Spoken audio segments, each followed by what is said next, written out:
और 1 बजने वाला है, और 1 बजने के बाद अब धीरे धीरे मूड जो है दूसरे तरफ जा रहा है।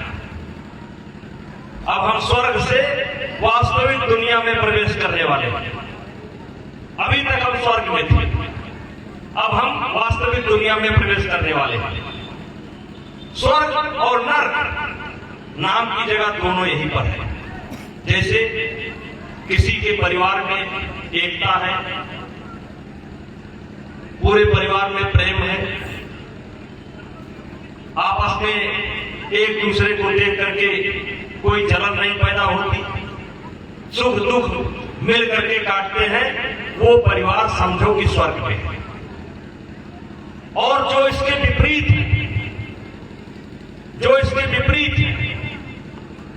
कला है, झगड़ा है, एक दूसरे को देखकर जलते हैं, समझो वही लोग नरक में। इसलिए मेरे बच्चों, मैं आप लोगों से, मैंने गाया था प्यासी जमीन थी लहू सारा पिला दिया। अब बताओ, ये खान बच गया, मेरा भाषण बेकार हो गया। प्यासी जमीन थी लहू सारा पिला दिया। एक समय था इस गोंडा के अंदर 2 डिग्री कॉलेज थे। तब गोंडा और बलरामपुर दोनों एक होते थे। एक बलरामपुर में डिग्री कॉलेज था और एक गोंडा में डिग्री कॉलेज था। आज जिस ब्लॉक में हम कार्यक्रम कर रहे हैं, यहां 5 डिग्री कॉलेज है। आज यहां 5 डिग्री कॉलेज है। मैंने इसीलिए कहा प्यासी जमीन थी लहू सारा पिला दिया, और मुझ पर वतन का कर्ज था, मैंने चुका दिया। आज 1 डिग्री कॉलेज गोंडा में, 1 डिग्री कॉलेज बलरामपुर में, आज 5 डिग्री कॉलेज यहां पर है। अनेकों नेक इंटर कॉलेज है। दाहिने इंटर कॉलेज ओझा जी का है, उधर आगे बावन सिंह जी का है, इधर भी, इधर आगे भी, पीछे भी। लेकिन दिक्कत कहां है? जो हम लोगों का फैसला हम लोगों ने किया,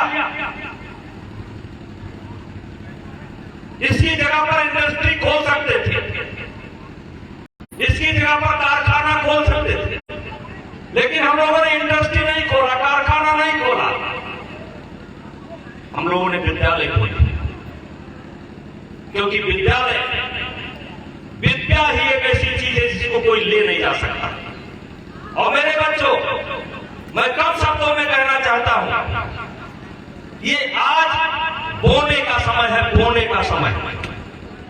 जैसे जो गेहूं बोया है वो गेहूं काटेगा, जो मटर बोया है वो मटर काटेगा, जो आलू बोया है वो आलू काटेगा। वैसे मेरे बच्चों, आज जो बोओगे वही काटोगे, वही फसल तैयार होगी। आज जो बोओगे वही सामने आएगा। और मेरे बच्चों, इसलिए मैं हमेशा कहता हूं, आपका भविष्य अभी आपके मुट्ठी में है, आपका भविष्य आपकी मुट्ठी में है। लेकिन कल ऐसा नहीं होगा। जो आज बोए होंगे वैसा ही भविष्य होगा। ये बोने का समय है। श्री गुरु चरण सरोज रज, निज मन मुकुट सुधार, वर्णो रघुपति विमल जस, सो दायक फलचार, बुद्धिहीन तन जानिके सुमिरो पवन कुमार। बुद्धिहीन तन जानिके सुमिरो पवन कुमार, और बल बुद्धि विद्या देहु मोहि, हरहु कलेश विकार। क्या दीजिए? बल दीजिए। हे हनुमान जी, क्या दीजिए? बल दीजिए। क्या दीजिए? बुद्धि दीजिए। क्या दीजिए? विद्या दीजिए। हरिये क्या? जो मेरे मन के अंदर विकार आते रहते हैं, मेरे मन के अंदर जो विकार आते रहते हैं, उनको हरिये। जैसे मेरे बच्चों, राम रावण युद्ध एक हो चुका है, महाभारत भी हो चुका है, लेकिन राम और रावण का युद्ध यहां अंदर चल रहा है। हर व्यक्ति के अंदर राम और रावण का युद्ध चलता है, हर व्यक्ति के अंदर महाभारत चलता है, हर व्यक्ति के अंदर अच्छाई भी है और बुराई भी है। दोनों चीजें हैं, अच्छाई भी है, बुराई भी। आपने देखा होगा किसी भी गलत काम को जिसको हम गलत समझते हैं, अगर हम कभी भी करने को सोचते हैं तो एक बार इस मन के अंदर बैठा हुआ गुरु हमको टोकता जरूर है। इस मन के अंदर गुरु बैठा है, वो टोकता जरूर है, नहीं हमको ये नहीं करना चाहिए, लेकिन हम तर्क दे करके, बहाना दे करके, जो गुरु ने आदेश दिया, मन के अंदर जो गुरु बैठा है उसके आदेश को नकार देते हैं और सोचते हैं कि कोई नहीं देख रहा है और कर जाते हैं। इसलिए मेरे बच्चों, मैं जहां भी जाता हूं, जहां भी भाषण करता हूं, एक ही बात कहता हूं कि अपने आप से बात करो, अपने आप से बात करो, अपनी समस्याओं के बारे में बात करो। मंजिल कौन सी आपकी होगी, जाना कहां है, उसके बारे में बात करो। हम क्या कर रहे हैं, आत्मचिंतन। आत्मचिंतन ये क्या है? आत्मचिंतन ये है कि हम क्या कर रहे हैं। और मेरे बच्चों, जिंदगी में कुछ भी बनना चाहते हो तो अपने आप से बात करो कि हम सही रास्ते पर जा रहे हैं कि गलत रास्ते पर जा रहे हैं। हम माता पिता के इच्छा के अनुकूल जा रहे हैं या विपरीत जा रहे हैं। जिस रास्ते पर हम चल रहे हैं ये हमारी जिंदगी बदलेगा या नहीं बदलेगा। अपने आप से बात करो। और इसीलिए किसी शायर ने लिखा है कि जिंदगी भर तो हुई गुफ्तगू गैरों से। एक लिखता है कि जिंदगी भर तो हुई गुफ्तगू गैरों से, मगर गुफ्तगू माने बातचीत, गैरों से मगर आज तक हमसे हमारी न मुलाकात हुई, आज तक तुमसे तुम्हारी न मुलाकात हुई। इसलिए मेरे बच्चों, जिंदगी में कुछ भी करना है तो पहले अपने आप से मुलाकात करो, पहले अपने आप से बात करो। सारी समस्याओं का समाधान आपके अंदर है। और दूसरा, लक्ष्य होना चाहिए। दूसरा, हमारा टारगेट क्या है। जैसे मुझे बहुत दुख होता है, जितना शिक्षा की व्यवस्था जितनी शानदार हमारे गोंडा जनपद में है, सब मिलाकर के, ये नहीं कि हमने किया, सब मिलाकर के, इतने इंटर कॉलेज, इतने डिग्री कॉलेज, इतने ITI, इतनी सुंदर व्यवस्था किसी भी जिले में नहीं है। और जितना मेहनत हम लोगों ने आपको जगाने के लिए किया, इतने कार्यक्रम करता हूं, साल के साल, कभी परीक्षा के बहाने, कभी खेल के बहाने, कभी वार्षिक उत्सव के बहाने, इतने कार्यक्रम हम करते रहते हैं। उसके पीछे एक ही भाव है कि दुनिया सोए, लेकिन हमारे गोंडा का नौजवान नहीं सोएगा, वो अपने आप के बारे में सोचेगा। गोंडा की बच्चियां हमारे नहीं सोएगी, वो अपने आप सोचेगी। दुनिया के लोग अपने आप से बात करें या ना करें, लेकिन मेरे बच्चे जरूर अपने आप से बात करेंगे। और मेरे बच्चे जिस दिन अपने आप से बात करोगे, आज जाने के बाद रात में आधा घंटा, 1 घंटा अपने आप से बात करना, अपनी समस्याओं के बारे में, फिर इन समस्याओं से निपट कैसे सकते हैं। और मैंने कहा कि आपका भविष्य आपके हाथ में। ए बेटा सुनो, पिटाई करेंगे तुम्हारी हाथ में। मैं कहना चाहता हूं, आपके हाथ में केवल आपका भविष्य नहीं है, आपके हाथ में केवल आपका भविष्य नहीं है, आपके हाथ में कम से कम 3 पीढ़ी का भविष्य है। एक आने वाला और एक वर्तमान है। वो अब आप देखिए कि जैसे मैंने आते ही आपको पहला मैंने भाषण शुरू किया, ये रघुराज शरण सिंह कौन थे? हमने कहा हमारे बाबा के पिताजी थे। तो मेरे बच्चों, अगर मैं इस स्थान पर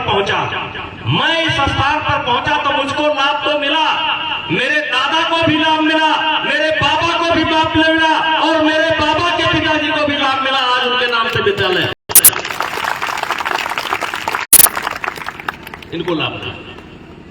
अब आने वाले एक दिन विधायक नहीं है बगलिए से, वो हमारे नाव पर है। अब उनका कोनो कमाई नहीं है, वो हमारे कमाई खाते। तो कई पुष्ट हो गया,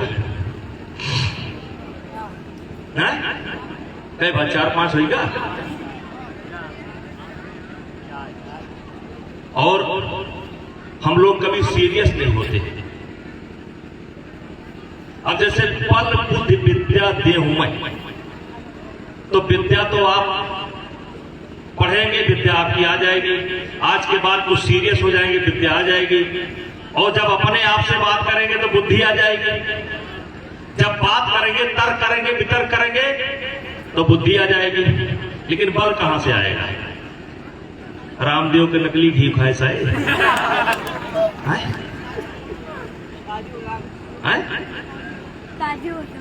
जब घर में गाय नहीं है, जब दूध नहीं पैदा हुए। ये बहुत बड़ी बात कह रहा हूं आप लोगों से। अरे हम किसान होते हुए अगर 2 किलो 3 किलो 4 किलो दूध हमारे घर में नहीं पैदा होता तो हमें डूब करके मर जाना चाहिए। हमें किसान कहने का कोई अधिकार नहीं है कि हम किसान हैं। थोड़ी सी आलस के लिए, थोड़ी सी मेहनत के लिए, थोड़ी सी आलस के लिए, थोड़ी सी मेहनत के लिए नजर चुराए हम घूम रहे हैं और बाजार का नकली सामान हम खा रहे हैं। और मैं आपको बताना चाहता हूं, ध्यान से सुनिएगा, अगर आप दूध अपने घर में पैदा करते हैं तो आपके दूध पैदा करने की लागत 100 रुपया किलो है। कितना? 100 रुपया किलो। और खरीद कर खाते हैं तो 30। और अगर आप पैदा करते हैं तो भूसा का दाम जोड़ लीजिए। अभी 17-18 रुपए क्विंटल था, इसमें 12-14 रुपए क्विंटल है। तो 12 के हिसाब से जोड़ लीजिए या 15 लगा लीजिए तो 40 रुपए भूसा हो गया है। 3 किलो चोकर लगा लीजिए, चोकर चूनी कुछ लगा लीजिए तो 27-28 रुपए किलो हो गया, 90 रुपए को हो गया। कुल मिलाकर के अब कुछ हरा चारा कर लीजिए तो ये पहुंच गया 150 के ऊपर पहुंच गया। और दूध कितना होता है? 3 किलो एक टाइम में।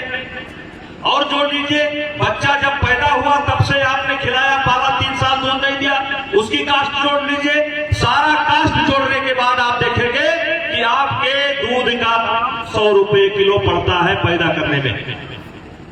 लेकिन जो दूध पैदा करते हैं वो दूध खाते हैं, दही खाते हैं, घी खाते हैं।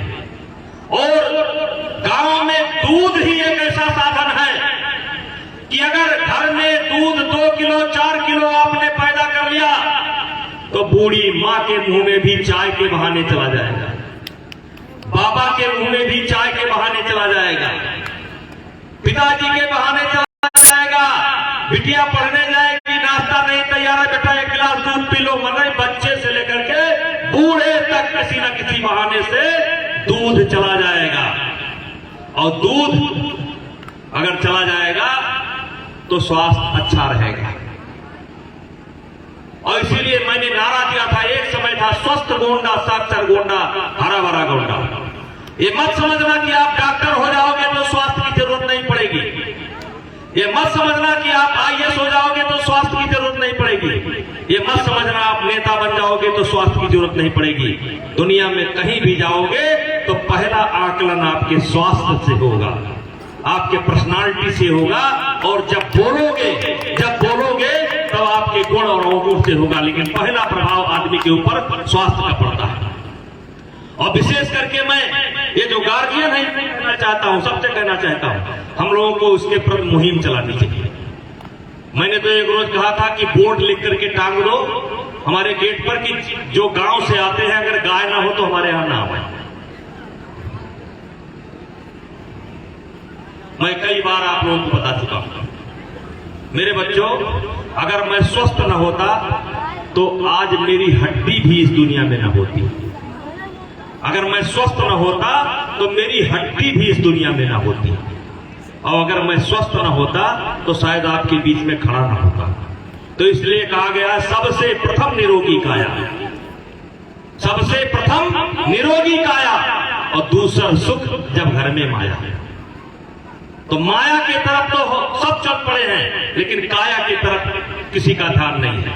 इसीलिए किसी विद्वान ने कहा है, किसी विद्वान ने कहा है कि आज आपको व्यायाम करने का समय नहीं। बच्चियां ध्यान से नहीं सुन रही है, बच्चियां हेलो, बच्चियां हम हेलो ऐसा नहीं करते।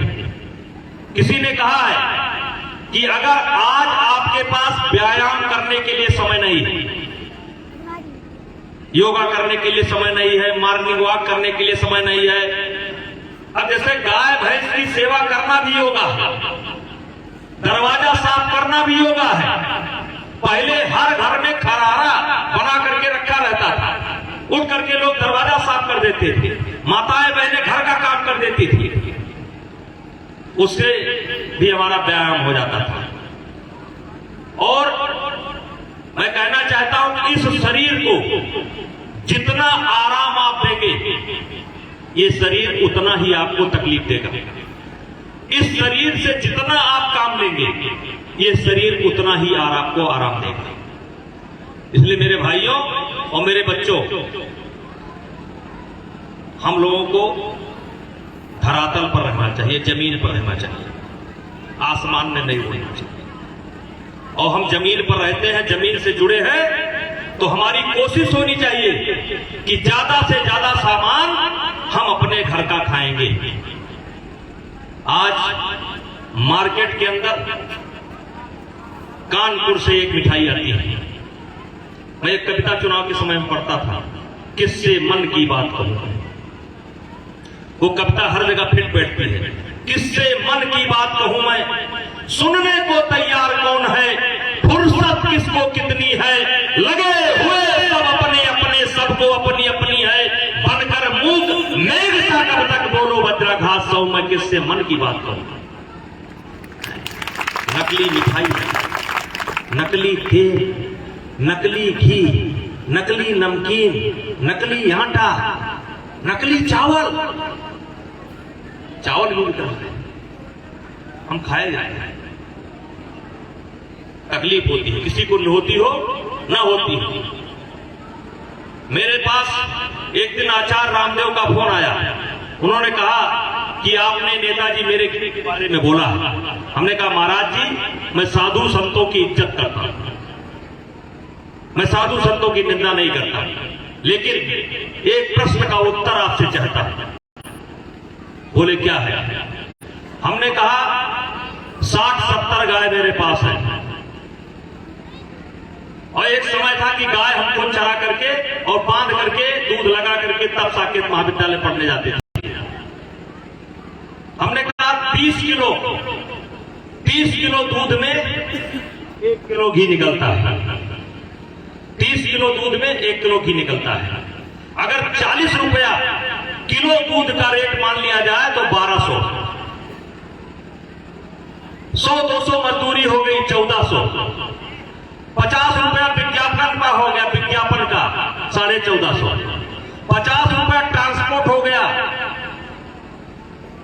1500, 50 रुपये दुकानदार का नफा हो गया 1550। तो हमने कहा महाराज जी, जब 1 किलो घी 1550 रुपए में पैदा होता है, तो आप 450 में कैसे बेचते हो, यही बता दीजिए, बस हम समझ जाए। इस समय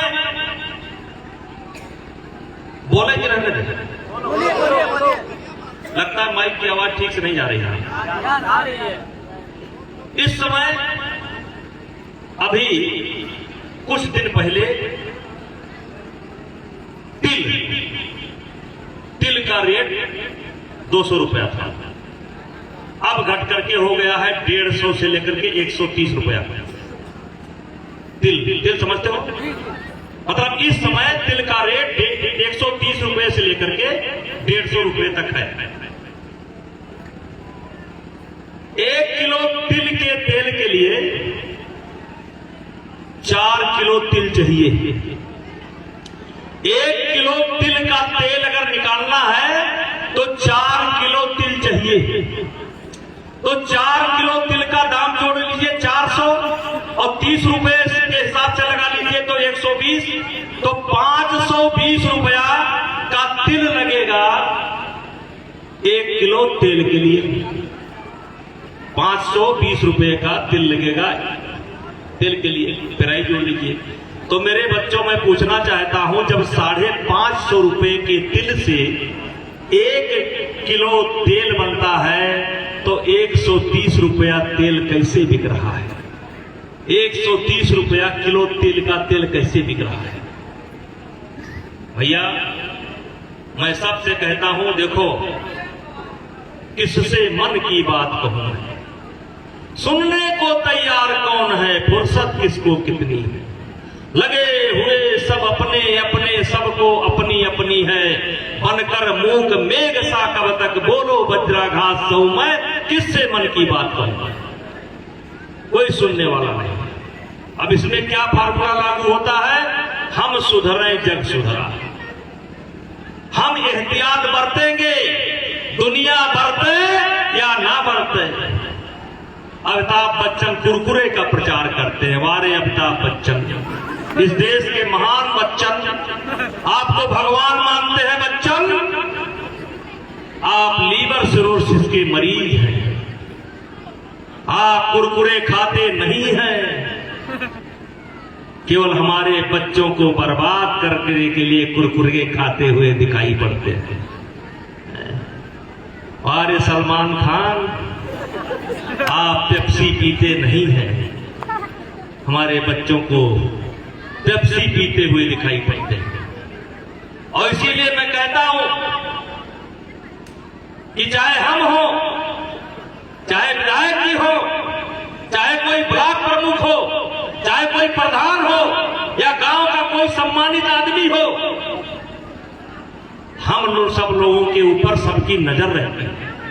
हमारे कार्य व्यवहार का प्रभाव उनके ऊपर पड़ता है। यहां तक कि प्रधान का भी कार्य व्यवहार क्या है, कै बजे सोकर उठते हैं, कै बजे जाते हैं, क्या करें, मतलब एक छोटी छोटी चीज का प्रभाव आम आदमी के ऊपर पड़ता है। और इसीलिए जो समाज में स्थापित लोग हैं वो केवल अपने लिए नहीं जीते हैं, लोगों के लिए जीते हैं।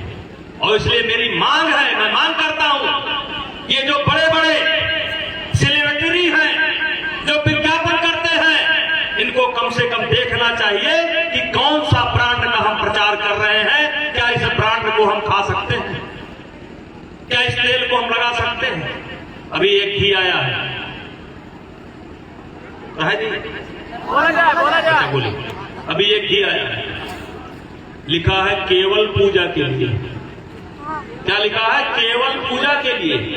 मतलब घी जो हमारे खाने के लिए नहीं है, वो केवल पूजा के लिए है, केवल भगवान जी के लिए है, वो हमारे लिए नहीं है। वो क्या है? वो भी 150 रुपया 100 रुपया किलो बिकता है। कि तेलवो जानो नकली रहा, बड़ा पड़ गई हो। तो मेरे बच्चों, ज्यादा लंबा समय नहीं लेंगे। एक बात कहना चाहते हैं कि आपका पड़ोसी क्या कर रहा है आप ये मत देखो, आप अपने आप को देखो, मुझे क्या करना है, मेरे माता पिता की स्थिति कैसे बदलेगी, मेरे परिवार की स्थिति कैसे बदलेगी, मेरा स्वास्थ्य कैसे ठीक रहेगा। मतलब हम सुधरे जग सुधरा, ये भावना हमें पैदा करनी होगी। और खान पान पर विशेष सावधानी। इतने कैंसर कभी होते ही नहीं थे। एक गांव में 16 कैंसर, 18 कैंसर। और जिस परिवार में कैंसर हो जाता, सारा का सारा पैसा चला जाता। कैसे कैंसर ना हो? हम नकली पनीर खा रहे हैं, नकली सब्जी खा रहे हैं, नकली चावल खा रहे हैं, नकली घी खा रहे हैं, कुरकुरे खा रहे हैं, कुरकुरे। आज के बाद कौरा के तरह यहाँ बढ़ते, कौरा। अच्छा, तो आज जरा बाजार से कुरकुरे लेते जाना, कुरकुरे। और जब कौरा बारे हो, कौरा जब मारना, तो जब कौरा ना भरे 4 कुरकुरे डाल देना, भाग से जल जाएगा। प्लास्टिक है वो, 4 कुरकुरे डालो, भर से कौरा भर जाएगा। जैसे कपूर कपूर जलता है वैसे जल जाएगा। मेरे बच्चों, इसलिए सब बच्चों से कहना चाहता हूं, मैंने यहां आने का पैसा नहीं लिया किसी से। मैं आपके पास आया हूं कि हो सकता है कि मेरी कोई बात आपके मन में लग जाए, मेरी कोई बात आपके मन में समझ आ जाए और थोड़ा सा रास्ता आप बदल दें और जिंदगी में कामयाब हो जाए। तो जब जिंदगी में कामयाब हो जाएंगे तो जब जब अपने कामयाबी की चर्चा करेंगे तो नेताजी की चर्चा करेंगे कि नेताजी के कार्यक्रम में गए थे, विधायक जी आए थे, नेताजी ने समझाया था अपनी गाय पालना है, नेताजी ने बताया था अपनी सब्जी खाना है, सोच समझ करके खाना है, भंडारा में पनीर कतई नहीं खाना है। आप सोच लो, जिंदा रहना चाहते हो तो भंडारा में पनीर खाना बंद कर दो, ये होटल पर पनीर पकौड़ा बंद कर दो, ये दूध का नहीं है, ये हम होना ही जाने तो चीज। 50 किलो दूध खोजो नहीं पाओगे, अब 50 क्विंटल पनीर ये बालपुरमा कह दो, सवेरे आपके घर पर सप्लाई हो जाएगी। किससे मन की बात कहूं? तो ये कार्यक्रम हम इसीलिए करते हैं कि कुछ बोलेंगे, कुछ लोगों के समझ में आएगा, कुछ लोग अनुसरण करेंगे। और फिर अंतिम बात कहना चाहता हूं, कहीं किराए दे, कितने प्रकार के जीव हैं इस धरती पर? कितने? कोई जानता हो बोल दे। 84 लाख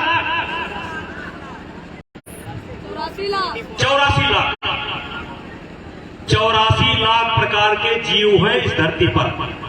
अब कीटनाशक दवाई के कारण हो सकता है कुछ कम हो गए, लेकिन लिखा पढ़ी में है कि 84 लाख प्रकार के जीव हैं। उसमें सबसे उत्तम कौन? सबसे उत्तम कौन? सोच समझ करके बोलना, घोड़ा की कुकुर की मनई? मनुष्य। मतलब 84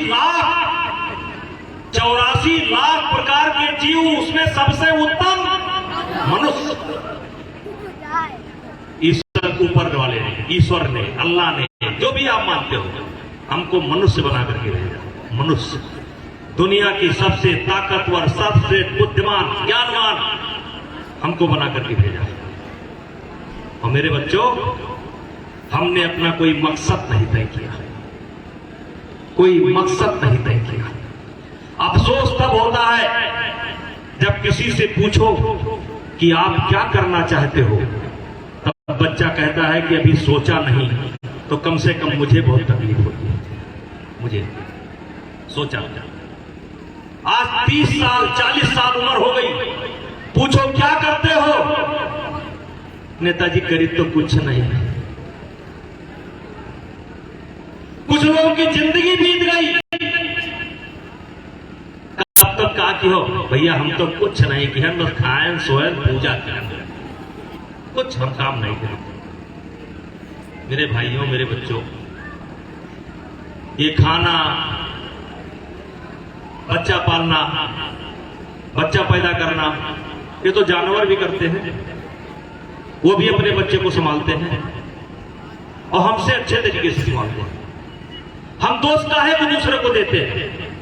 गोस्वामी तुलसीदास जी ने लिखा है, कर्म प्रधान विश्व रचराका, कर्म प्रधान विश्व रचराका, जो जस करई सो तस फल चाखा, और सकल पदार्थ यही जग माही, और कर्महीन नर पावत नाही, कर्महीन नर पावत।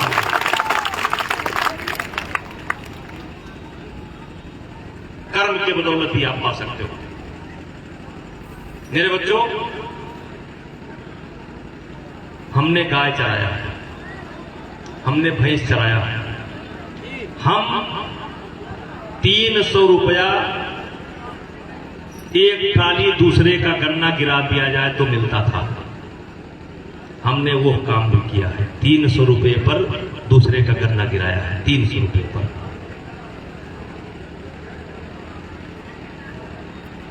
तो आप क्यों नहीं? क्यों नहीं? अभी एक उदाहरण मैं देना चाहता हूं। मुसलमान हैं आप लोगों के गांव में, है ना? मैं बड़े लोगों की बात नहीं करता, लेकिन जो गरीब मुसलमान हैं, आप उनके घर में ये जरूर देखते होंगे कि बकरी बंधी है। लगभग जितने गरीब मुसलमान हैं सबके यहां बकरी बंधी है।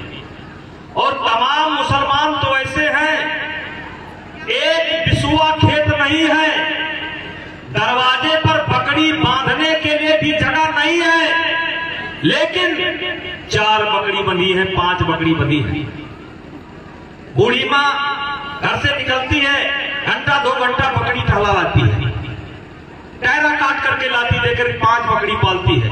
आप हंसो, उनकी बकरी पर आप हंसो, आपको हंसने का अधिकार है, आप हंसो। लेकिन मेरे बच्चों ये देखो कि एक बिसुआ भी उनके पास खेत नहीं है, लेकिन 5 बकरी उन्होंने पाल रखा है, और उसी 5 बकरी के कारण 2-2.5 लाख रुपया सालीना अतिरिक्त आमदनी उनकी है। आप उनके बकरी पर हंसो, आप हंसो उनके बकरी पर। 2 लाख रुपया सालीना, 2.5 लाख रुपया सालीना, जितने का आप गेहूं गन्ना बेचते हो उतना उनके बकरी से आ जाता है। हम दुर्भावना से नहीं कह रहे हैं, कर्म प्रधान विश्व रचा, जो जस करे सो तस फल चाचा। किसी के जिंदगी में वो दिन नहीं आया है कि आप घर से निकलो और 5 बोरा रुपया तुम्हें मिल जाएगा। रुपया आएगा तो आपकी मेहनत से आएगा, खेती से आएगा, मजदूरी से आएगा, पढ़ाई लिख करके जॉब पा जाओगे उससे आएगा, अपने आप नहीं आएगा। तो मेरे बच्चों, मैं कह रहा था कि दुनिया में सबसे सर्वश्रेष्ठ आप खुद मानते हो कि मनुष्य है, और मनुष्य होकर के भी अगर हमने कुछ नहीं किया तो ये ठीक नहीं है। भगवान कृष्ण बोले कि राय दी, जब ध्यान से नहीं सुनता तो बोले मन खत्म हो जाता है। भगवान कृष्ण अर्जुन को समझाते हुए कहते हैं, अर्जुन को बहुत समझाए, बहुत समझाए, बहुत समझाए। अर्जुन को जब समझ में कुछ नहीं आया तो उन्होंने अपना विराट रूप दिखाया और दिखाया कि देखो मैं ही मृत्यु हूं, मैं ही जन्म का कारण हूं, मैं ही संसार हूं, मैं ही धरती हूं, मैं ही आसमान हूं, मैं ही प्रलय हूं। ये देखो मेरे मुंह के अंदर उन्होंने दर्शन कराया और उसके बाद समझाते हुए कहा कि देखो मैं स्वयं सब कुछ हूं, मैं भगवान हूं, मुझे कर्म करने की कोई आवश्यकता नहीं है, क्योंकि मैं ही सब करता धरता मैं हूं, लेकिन मुझे कर्म करने की कोई आवश्यकता नहीं है। लेकिन फिर भी मैं कर्म करता हूं, फिर भी मैं कर्म करता हूं। क्यों करता हूं?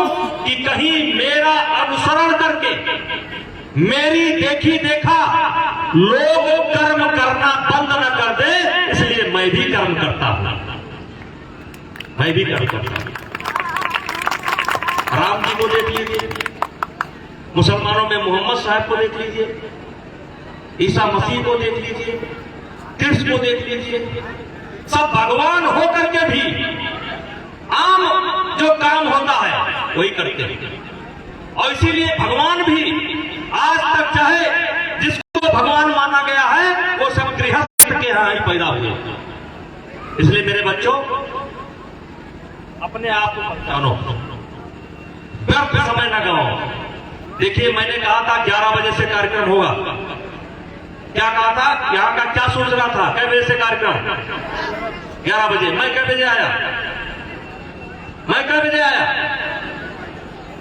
11 बजने के 5 मिनट पहले। 11 बजे से आपका कार्यक्रम था, मैं 11 बजने के 5 मिनट पहले आया। व्यवस्थित जिंदगी जियो, एक एक दिन का, एक एक पल का, एक एक मिनट का हिसाब रखो, डायरी लिखो, योजना क्या है आगे लिखो, जाना कहां है लिखो, करना क्या है लिखो। ऐसी जिंदगी जियो कि जिस पर कोई उंगली न रख सके, सफलता आपका कदम छुएगी। और मेरे बच्चों, मैं कहता हूं हिंदुस्तान के अंदर केवल एक गोंडा जिला है, एक गोंडा जिला है और एक ब्रिजभूषण सिंह है जो घूम घूम करके बच्चों को सतर्क करने का काम करता है, समझाने का काम करता है। खुद करता है और अपने साथियों से करवाता भी है। दूसरे जिले में ऐसे प्रोग्राम नहीं होते, दूसरे जिले में ऐसे प्रोग्राम नहीं होते। अभी जौनपुर में मेरा कार्यक्रम मांग रहे हैं, अभी सोनभद्र में मेरा कार्यक्रम, रोज कार्यक्रम। नेताजी आ जाइए, हमारे बच्चों के बीच में कुछ बोल दीजिए, कुछ बोल दीजिए। हमने कहा भैया अभी तो मैं अभी गोंडे नहीं पूरा कर पाया, इन्हों को नहीं सुधार पाया पूरा ठीक से, क्या वो सुधारू? मुझे बच्चों को बहुत तकलीफ हुई। इतना समझाने के बाद भी हम समझ नहीं रहे है। कौन काम ऐसा जगह में टिक सके आदमी के मत में? हम ठोक फेंकता है जब तक पर्वत के जाते पांव कर, मानो जब जोर लगाता है पत्थर पानी बन जाता है। मैं डिग्री कॉलेज में पढ़ता था, मैं डिग्री कॉलेज में पढ़ता था, 2 रुपए का मेरे पास व्यवस्था नहीं था और बड़े शान से कहता था कि मैं भी एक डिग्री कॉलेज बनाऊंगा, ये साकेत से बड़ा नंदिनी नगर महाविद्यालय बनाऊंगा। ये छात्र जीवन की बात है, ये छात्र जीवन की बात है। मैं साकेत में पढ़ने जाता था, 2 रुपया मुश्किल से घर से पाता था और जब बैठता था लोगों के बीच तो मैं कहता था कि भैया खड़ाओ ना, इससे बड़ा डिग्री कॉलेज बनाई भाई। देखिए एक घटना है किसी देश के अंदर, एक दिन किसी गुड़िया को एक पैसा मिल गया, 1 पैसा। जब उसको पैसा मिला तो नाचने लगी पूरे गांव में, पूरे गांव में नाचने लगी कि मैं तो चर्च बनाऊंगी, मैं तो चर्च बनाऊंगी। सबने कहा ये गुड़िया पागल हो गई, कह रही चर्च बनाएंगे। ये गुड़िया के पास लगता है कोई बड़ा पैसा आ गया है। दौड़ कर सब लोग गए कि तुम चर्च बनाने की बात कर रही हो, तुम चर्च बनाने की बात कर रही हो, कितना पैसा है तुम्हारे? तो उसने दिखाया 1 पैसा।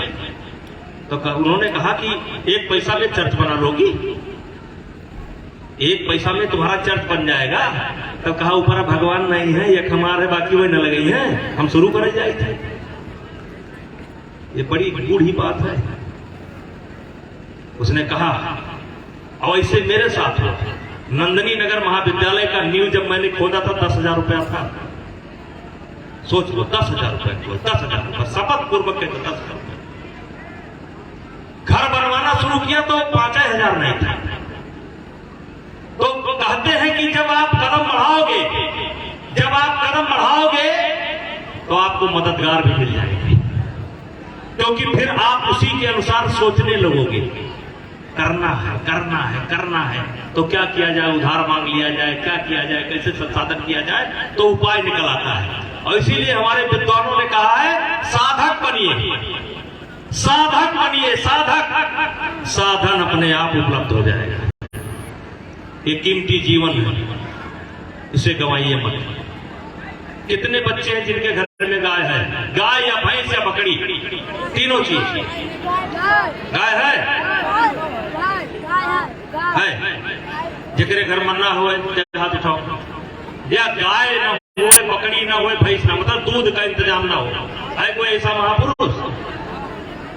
चलो सरकाओ ना, भगवान की कृपा से जो गाय 10-15 हजार का खरीदना पड़ता है वो सड़क पर टहल रही है। इसको पकड़ो। हम नहीं कहते आपके काम की जो है पकड़ो। और मेरे बच्चों, मेरे बच्चियों, मेरे बच्चों, मेरे भैया, एक गाय या भैंस या मुसलमान है बकरी जरूर पालो, और ये सोच करके पालो कि मैं 5 परिवार था, एक परिवार मेरा बढ़ गया, आज से गौ माता आ गई है, ये भी मेरा परिवार है। और आप देख लेना साल भर में आपके घर में अगर परिवर्तन ना आ जाए तो मेरे नाम पर थूक देना, एक गौ की सेवा करके देख लेना, एक गौ की सेवा करके देख लेना। हम कैसे मारे?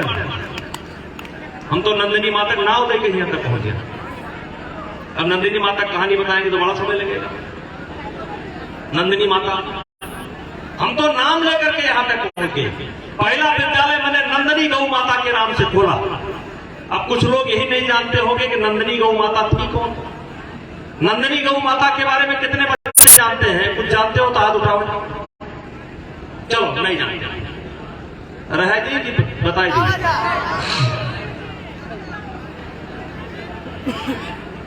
महाराजा दिलीप, मतलब मनु, ये माना जाता है कि प्रलय के बाद एक प्रलय आई थी जिसमें सब कुछ नष्ट हो गया था। तो मनु कुछ लोगों को, कुछ जीव को, कुछ खाद को, कुछ पानी को लेकर के बचा लाए थे एक नाव से, मछली की सहायता से, और फिर उसी से मनुष्य का फिर से जीवन चला। तो उनकी चौथी या पांचवी पीढ़ी में दिलीप हुई, महाराजा दिलीप। तो उनका वंश नहीं चल रहा था। एक दिन वो युद्ध से लौट रहे थे, तो कामधेन गऊ सामने पड़ गए। उन्होंने अहंकार में या और कोई घटना घटी होगी, उन्होंने प्रणाम नहीं किया, तो कामधेनु ने श्राप दे दिया। तो उनके घर में औलाद नहीं हो रही थी। तो फिर वशिष्ठ जी के पास गए और उन्होंने कहा कि अब अयोध्या का कुल कैसे चलेगा। तो उन्होंने कहा कि कामधेन की पुत्री नंदनी की सेवा करो। तो नंदनी की उन्होंने सेवा की। एक रोज ऐसा समय आया कि भगवान विष्णु परीक्षा लेने के लिए शेर का रूप धर करके आए और नंदनी गौ माता को खाने का अभिनय किए। तो दिलीप ने धनुष बाण उठाया। तो भगवान विष्णु ने प्रश्न किया, जो शेर के रूप में थे, कि ये मेरा आहार है, मुझे भूख लगी है, आप राजा हैं, मैं इसको खाना चाहता हूं, आप क्यों रोक रहे हैं। तो उन्होंने कहा, अगर आपका ये आहार है, आपकी जरूरत है, और सम्राट होने के नाते सबकी व्यवस्था करना मेरा कर्तव्य है, तो आप मुझको खा लीजिए। और तब भगवान प्रकट हुए और तब वहीं से उनका वंश फिर शुरू हुआ, जिसमें भगीरथ भी हुए, बहुत लोग हुए, और हरिश्चंद्र हुए। फिर आकर के ये 22वीं या 23वीं पीढ़ी में दशरथ जी हुए, नंदनी गौ माता की सेवा करके। उन्हीं नंदनी गौ माता के नाम से पहला विद्यालय मैंने बनाया, आज 54 विद्यालय है, 54। ये चमत्कार है। और गौ सेवा मैंने भी की है। तो मैं सारे बच्चों से कहना चाहता हूं, सुनो, ये शर्म लिहाज त्यागो बेटा, शर्म लिहाज त्यागो बिटिया।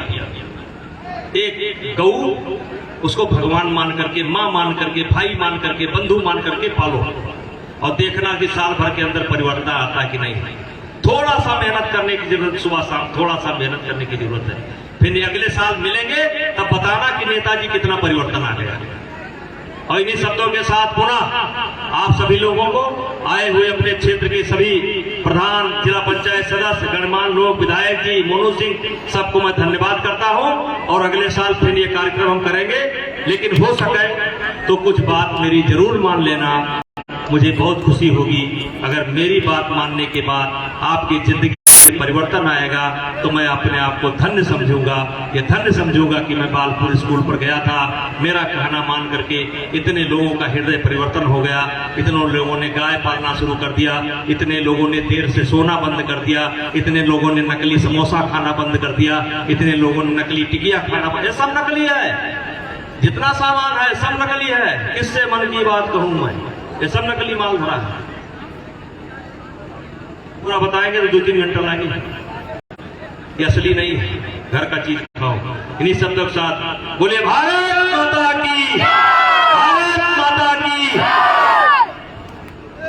अब इस कार्यक्रम के समापन की घोषणा की जाती है, और कुछ बच्चे फोटो खिंचाना चाहते हैं, तो अगर है तो लाइन से आएंगे, लाइन से खिंचा लेंगे। अभी बच्चे रुके रहते हैं, कुछ प्रतियोगिताएं हुई थी महाविद्यालय